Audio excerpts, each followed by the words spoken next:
Broadcasting from the business capital of the world, this is the Podcast Business News Network. Well, you have a front row seat to a live performance that is potentially going to change your life. And it's going to happen today, right here. How does it change your life? It's all about energy healing, specifically about sound healing. And she plays with an intention to get a goal. And whatever the intention is, we look at that goal. And that's where the magic happens. And she does this for people all the time in groups and even individually. And she's back with us. It's Barb Sounds, and she's on the program. Hey, Barb, how are you? I'm good, Steve. How are you? Fantastic. We've done this a number of times where you set an intention and you play. And well, even before we get into how this all works, what's your intention today? Well, my intention today is to play with sorrow and joy. Those are very opposite feelings, but we tend to, and the frequencies are different, right? Sorrow is going to have a fairly low frequency. Joy, as we know, has got the really high one. Joy is even actually higher frequency than love. Is it really? Yeah. And when I was thinking about it when it was coming to me this morning, I remembered that Khalil Gibran, the poet, said in his book, The Prophet, that joy and sorrow came from the same well. They came from the same vessel. And as much as you fill up your vessel with sorrow, so that much joy you can have. Give me that again, because that sounds like it's super important for us to be mindful of. Mm-hmm. So he said, and I'm paraphrasing him, but he said that your sorrow and your joy come from the self-same well. They come from the same place. Gotcha. And I interpret that's your heart, right? But he said they come from the same place. And so as much as your vessel fills up with sorrow, so you have that much room for joy. So if you only have a little bit of sorrow, you can't feel great joy. If you have a little bit of joy, then feeling great sorrow is hard. So it's almost like now, that's a little tricky. It's almost like it's a balance. Mm-hmm. Yeah. And I think that, and our feelings are in our heart. So I think that, and our heart actually produces way more frequencies per second than our brain does, than our mind. Wow. Yeah. And so all of our feelings, that's where they reside, is in our heart center, and they're always there. We, again, the same as, last week, we can't get rid of fear. We can't get rid of sorrow. We can't get rid of joy either, but we can kind of shove joy off to the side. When there's lots of sorrow happening, we don't try to kind of feel both of them at the same time, or know that they're both there, or, give as much space to joy as we give to sorrow. So let's say you're dealing with a fair amount of sorrow. Mm-hmm. Obviously, you want joy in your life. Most of us would. Yep. How can you experience more joy? Or do you have the capacity to, based on what you just said? You do have the capacity to, based on, if you believe what Khalil Gibran said, which I do, then because it fits into the energy concept. So if you are in a lot of sorrow, so when I was in my cancer treatment, that's like sorrow gazillion times multiplied, right? Sure. And it was very hard going, but I had moments in there of such great joy, of greater joy than I'd ever felt in my life. And it was just from little things. Okay. Well, I'm glad you said that. Looking out the window and seeing the sunshine, watching my dog run around and play with her toys, like those things, when you're just in sorrow. Yep. Right. Yep.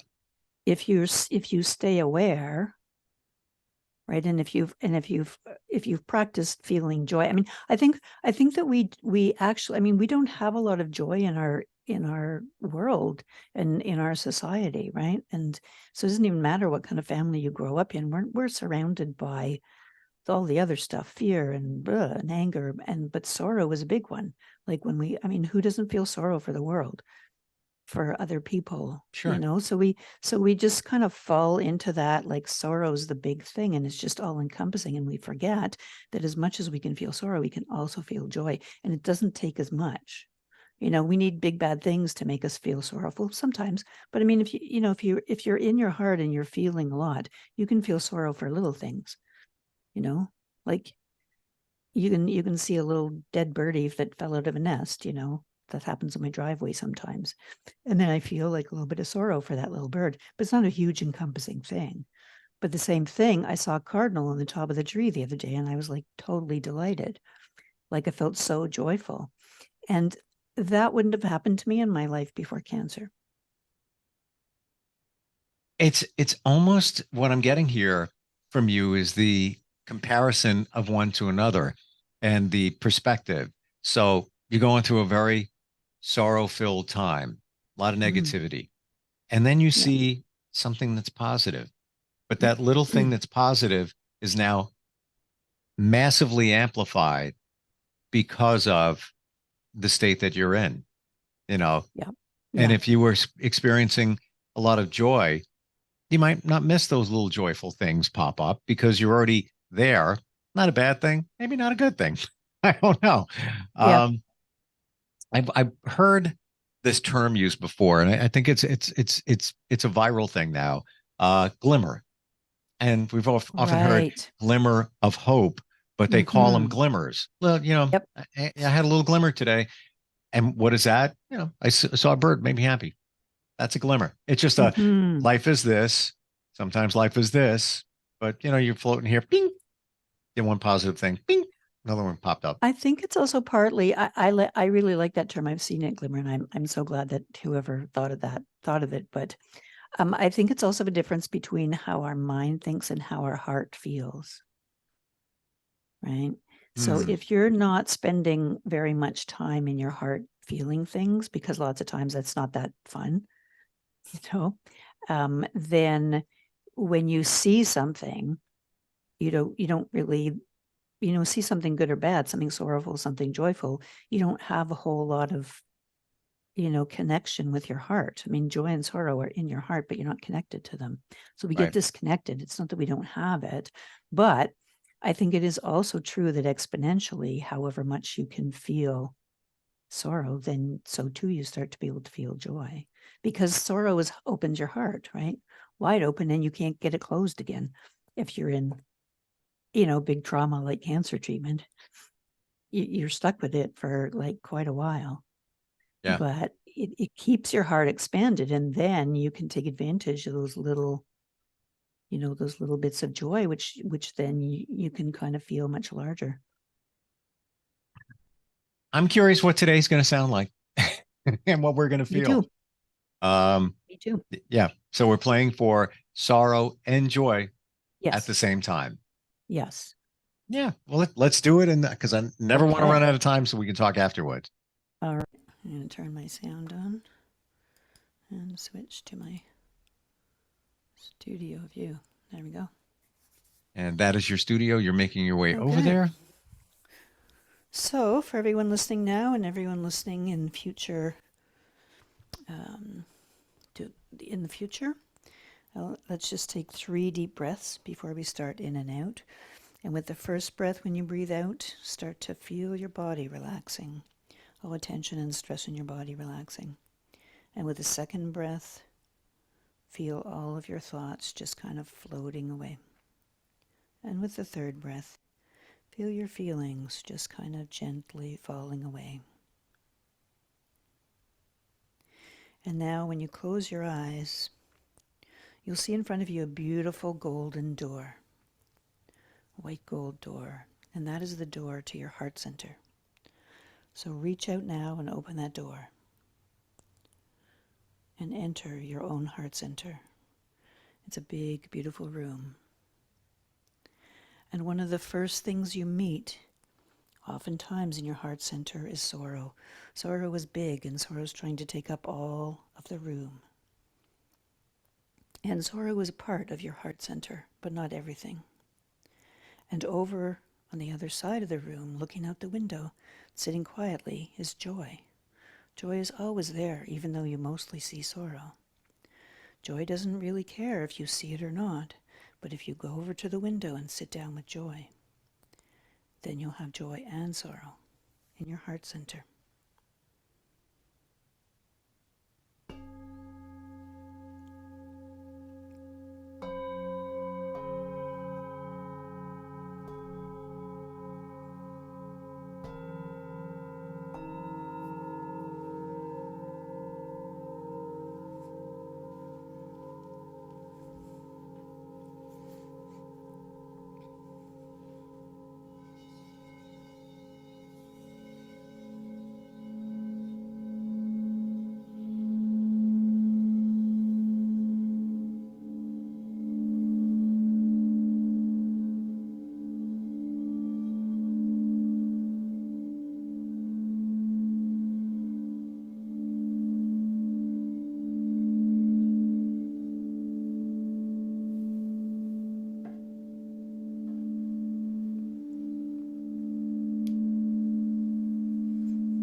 trying to distinguish if there's a difference between the two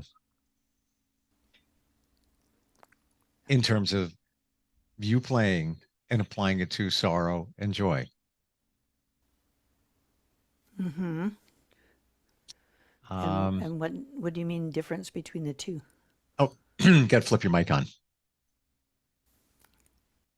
It's not on. Oh, I didn't take my sound off. Okay, there we There we go. go. There we go. Yeah. If there's a difference, if I could detect, oh wait, that felt more for sorrow, that felt more for joy. Would it depend on what you're going through at the moment?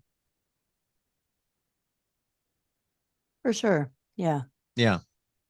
Yeah, it would depend. And it would also depend on how familiar you are with your heart and your feelings. Hmm. Um, in particular, those two feelings. I would say my personal thought is I was feeling more joy during the playing. Mm-hmm. And I think I need more of that in my life. So Hmm, I'm wondering if cool. it's like if I'm looking at it that way, that oh, okay, like the energy goes where it needs to go. Well, my intent is give me some more joy. It's been a Yeah. rough week. Yeah. Yeah. Yeah. So I wonder if that's what's going to happen. If you're thinking it, you set the intention to play, people listening set the intention to receive whatever it may be, Mm-hmm. you know? And I think it depends on what you're most familiar with also.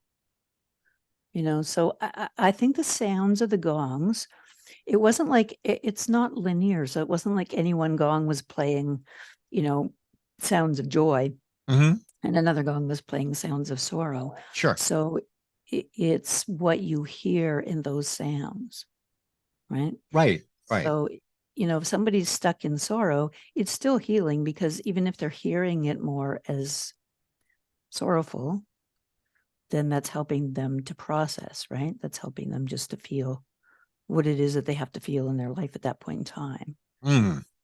If somebody's kind of okay with the sorrow and not as experienced with joy, because, I think we both agree, like all of us could do with more joy in our life, right? And we don't deliberately try to do that, and I think we have to when we're surrounded in a world that is full of chaos and there's a gazillion. I mean, how easy is it to think of something to be sorrowful about?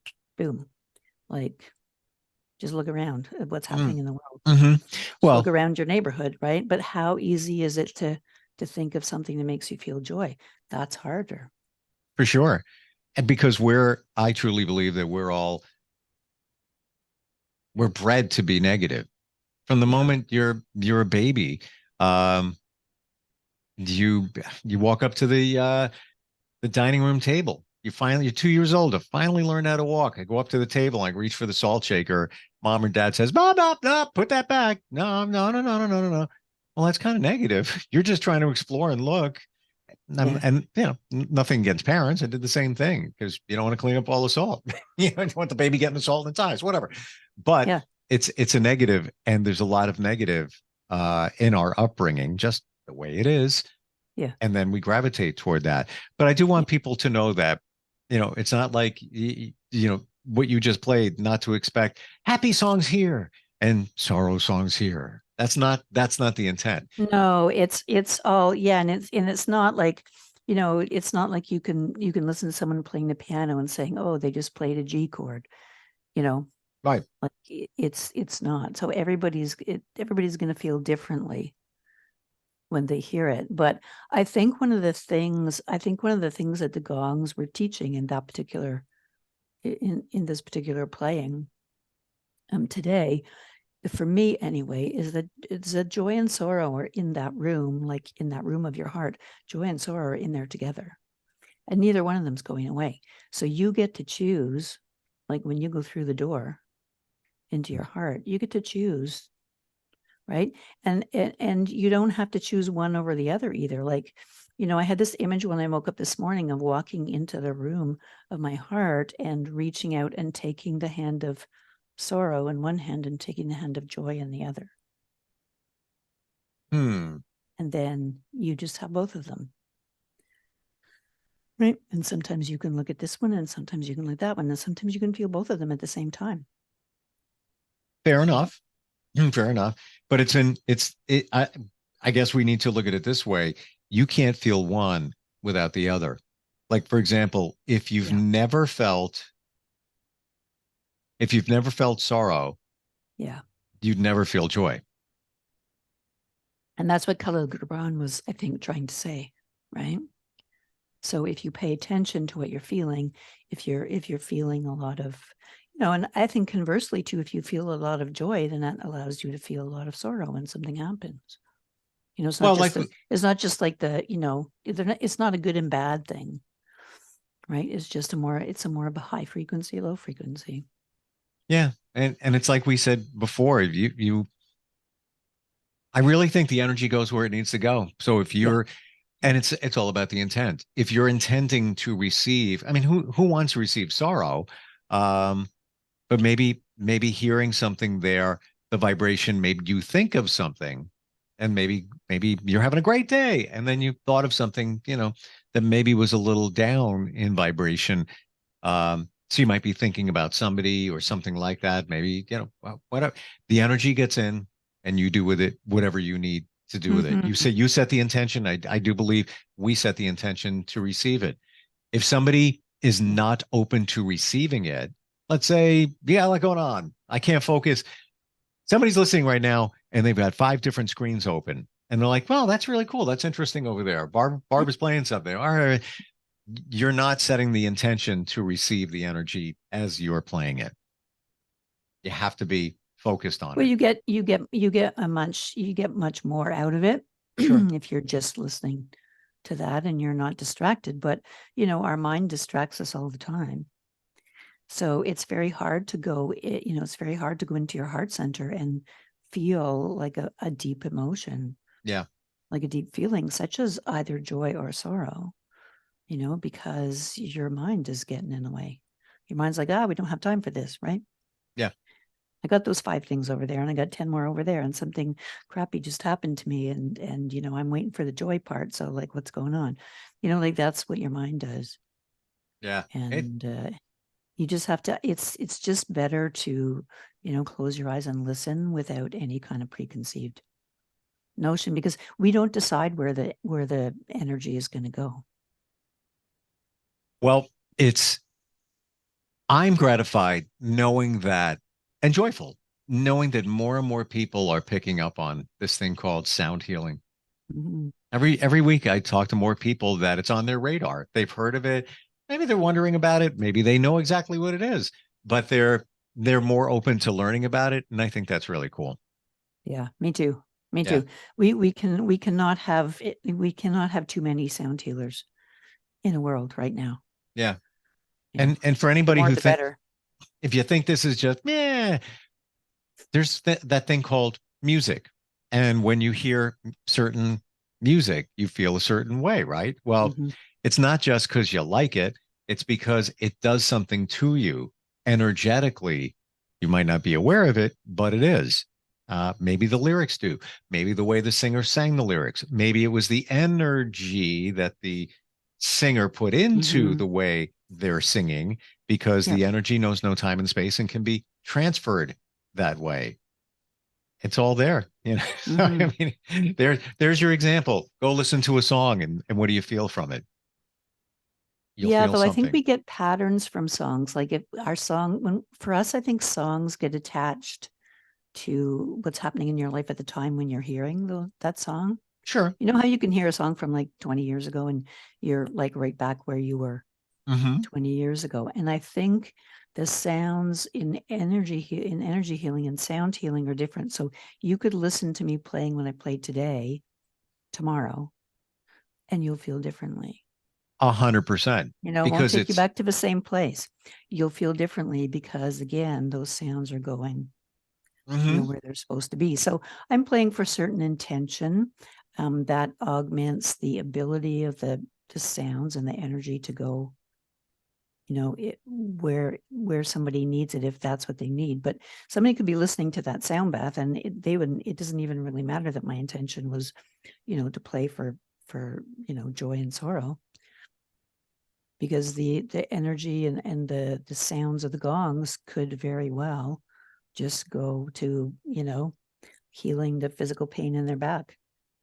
Is it possible that somebody could get something totally different? You played for sorrow and joy, and somebody receives the energy as a totally different emotion.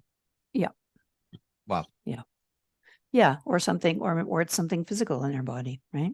Or it's something spiritual. I mean, people, when I first started doing group sound baths, I encouraged people to share afterwards about, what happened to them. And people had all kinds of, some people saw colors, some people heard words, some people saw people they loved that were no longer here. And some people saw pictures, and, and some people just conked right out and, didn't even hear half the sounds, but they feel better and they sleep better. That's what it's about. Yep. We're out of time. They're going to cut us off. Okay. How do we find you if we want to book a session? I know you do a free 30-minute call it a trial, of a sound bath. How do we find you? Yep, that's on heal.me/Barb Sounds. That's my booking site at the moment. If you want to join a group, which is a little, well, you get a free either free 30-minute through heal.me, or you can join one of my groups and you'll get the first group session free. And Awesome. that's at barbsounds.eventbrite.ca. There's tickets for my groups. Yep. Super cool. Every time we talk, I learn more. I really do. Me too. About It the is whole fun. The whole way this works. Yeah. Thank you for today, and we'll talk soon, okay? Are you looking for even more of the podcasts and hosts that you love? The Podcast Business News Network is proud to announce that you now have even more ways to listen live. Check out the MyTuner Radio, online radio box, and Simple Radio apps on iOS and Android, or find us online. Search for Business News Network on mytuner-radio.com, or search Podcast Business News Network on streama.com and onlineradiobox.com/US. Take your podcast on the go and don't miss a minute of the action.